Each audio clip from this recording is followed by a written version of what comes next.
அடுத்தப்புறமா என்னன்னு பார்க்கலாம். இன்னைக்கு பார்த்தீங்கன்னா, நம்ம ரேகா வந்து உண்மைய சொல்றாங்க இல்லையா சத்யா கிட்ட.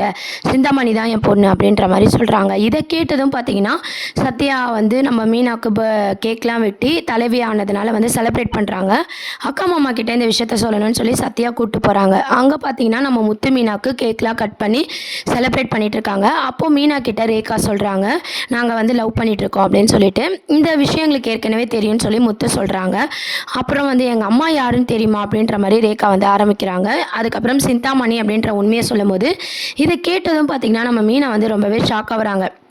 "என்ன சொல்ற? நீ யாரா சொல்லியிருந்தாலுமே என் தம்பிக்கு பிரச்சனை இல்ல. நான் வந்து உனக்கு பேசி முடிச்சிருப்பேன். ஆனா, இதனால என் தம்பி உயிருக்கே ஆபத்து வரும். அதனால நான் வந்து இதுக்கு ஒத்துக்க மாட்டேன். நீங்க 2 பேரும் இதுக்கப்புறம் பழகக்கூடாது" அப்படின்ற மாரி சொல்றாங்க. சத்யாவும், ரேகாவும் எவ்வளோ எடுத்து சொன்னாலும், மீனா பார்த்தீங்கன்னா, சத்யாக்கு எதனா ஆயிடும்ன்றதுக்காக அத வந்து ஒத்துக்க மாட்றாங்க.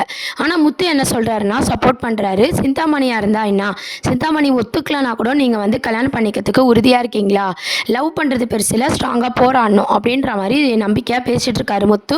நம்ம சத்யாவும், ரேகாவும் பார்த்தீங்கன்னா, மாறி மாறி விட்டு குடுக்காம பேசிட்டு இருக்காங்க. இந்த மாரியான ட்ராக் ஒரு பக்கம் இருந்தாலும், இன்னொரு சைட்ல பார்த்தீங்கன்னா, நம்ம சிந்தாமணி வந்து ரேகாவோட அப்பாவ பார்த்து பேசணும் அப்படின்னு சொல்லிட்டு அங்க போறாங்க. அங்க போனதும் நம்ம சத்யாவோட ஃபோட்டோ காட்டுறாங்க. சத்யா நல்ல பையன் தானேன்னு சொல்லி ரேகாவோட அப்பா சொல்றதும், நம்ம சிந்தாமணி பார்த்தீங்கன்னா, அவர பத்தி தப்பாவே சொல்லிட்டு இருக்காங்க. இந்த மாரி நகைய வந்து திருடினது, அவங்க அப்பா இறந்து போனதும் அவனால தான் அப்படின்னு சொல்லிட்டு, சத்யாவ பத்தி தப்பான விஷயத்த வந்து சிந்தாமணி வந்து ரேகா அப்பா கிட்ட சொல்லிட்டு இருக்கத கேட்டு, அவரு ஒரு முடிவு பண்றாரு. இந்த மாரியான ட்ராக் தான் வந்து எபிசோட்ஸா வந்து இன்னைக்கு கொண்டு வராங்க.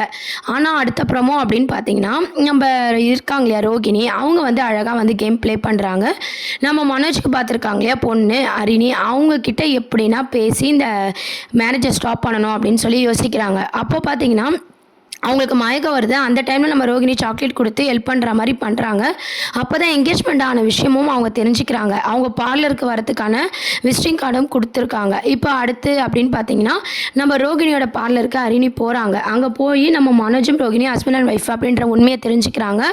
அதுக்கப்புறம் நம்ம ரோகிணியை பற்றி நம்ம எல்லாருக்கும் தெரிஞ்சது தான். புதுசாக வந்து கேம் வந்து ப்ளே பண்ணி நம்ம அரிணியே பார்த்தீங்கன்னா, மனோஜ் வேண்டாம் இந்த கல்யாணத்தை ஸ்டாப் பண்ணுங்க அப்படின்ற மாதிரி சொல்கிற மாதிரி நம்ம ரோகிணியோட பர்ஃபார்மன்ஸ் இருக்க போது இதெல்லாம் தான் அப்கமிங் ப்ரோமோவாக கொண்டு வராங்க.